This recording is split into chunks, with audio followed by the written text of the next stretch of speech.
We are back and excited to chat with Bethany Hamilton, who at age 13 attacked by a 14-foot tiger shark while surfing in Kauai's North Shore. She has become a source of inspiration for so many people and sharing in her new book, which is called Body and Soul, A Girl's Guide to a Fit, Fun, and Fabulous Life. I am so glad that you're here and you just radiate joy. Okay, so the attack happened 10 years ago.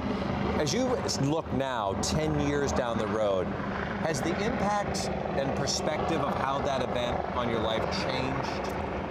You know, it's crazy. I remember back when I was 13 years old and it initially happened, I had this sense of peace that God was in control and that I, in a sense, didn't need to worry and that life was going to roll on. But I had no clue what my future was going to hold or even if I would continue surfing. And looking back now, I'm just thankful. I'm thankful for the shark attack. I know that God allowed me to go through this to only bring hope to more people. To say that, most people at home would be like, wait, what? Thankful that happened? Yeah, and you know, life's it's had its ups and downs and struggles, but also triumphs, and I am just so excited, especially about this book and being able to be a role model for young girls and encourage them in their different struggles is awesome. Well, I know too, while you were going through the recovery process, you were thinking, I mean, I'm sure the idea of while it was happening, you thought, am I going to live through this? But what was most important to you was to be able to get back out onto your surfboard, that this was most prominent in your mind, even while you were going through the recovery. Definitely. I remember before I even left the hospital, I had set my mind to get back in the ocean, and 3.5 weeks later, I was back on the surfboard surfing. 3.5 weeks. What was the drive behind that? What was your thinking? I think it was just my passion for surfing. I've loved surfing since I was a toddler. My whole family surfed. It's what we did every single day of our lives, and it was kind of just getting back to my normal routine in a sense. Yeah. It was when you went out to that and got back on the board, was it more than something you wanted to do, but it was something you needed to do for closure, for healing?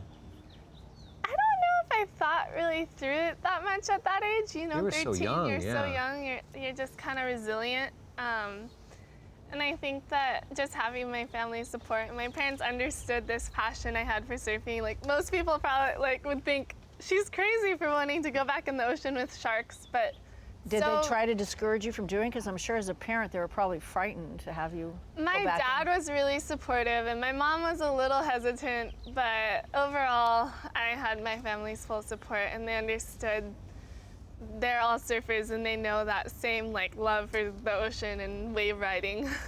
So, while those decisions were the ones that propelled you, moved you forward, and you found even a deeper meaning of who you are, on the flip side, you're not eating well, not taking care of your body, and the book that you've written is the end result of that? So I guess as later down the road, I've become a professional surfer, and that's half of my living right now.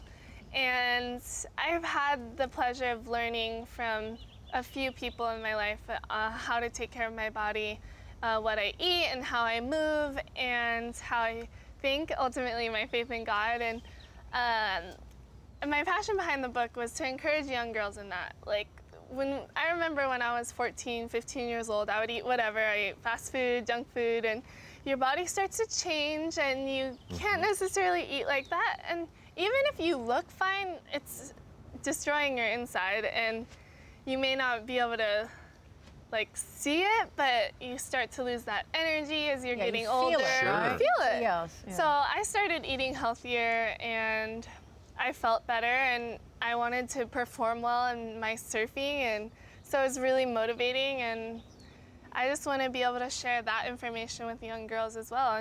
And beyond just eating, the way we move, having proper posture is so essential. You know, I'll go out surfing and see girls or guys, and they're slouched over, hunched over, and you're like, ew, that's just awful. And then you see them on the wave, and they almost surf like that too.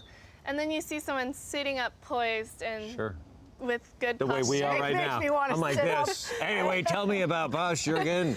But then you see the people when they sit with good posture, then you see them surf, and they have beautiful surfing, and it's full of finesse, and it's just a lot better to look at, and I think that's in all of our lives. We want to see you because we have some footage of you surfing. Yeah, it would be Take us through a little bit, because this is obviously you after, now you're a pro surfer. Maybe you can explain to us a little bit too how technique has changed for you and how you adapted.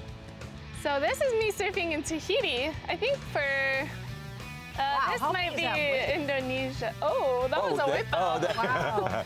That's not fun. You get pounded and ragdolled underwater.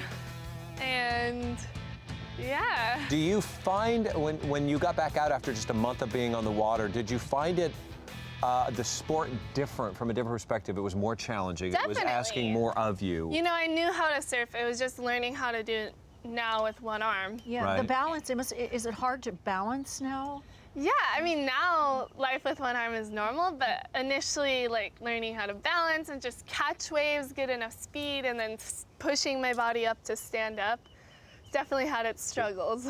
You, after 10 years, have found a championship in the circuit. You just recently won. When did you win the?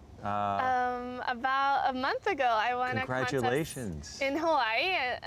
It's my first professional event that I've won, so I was super excited. And there's girls from all over the world, and it was held at Pipeline, which is kind of a gnarly wave. It's like very famous that way. Yeah. You know, it's wow. Yeah. And not many girls like to surf there, so that was pretty cool to win there. Had you surfed there before the competition, so you're familiar with it. Yeah, I've caught some of my scariest waves out there.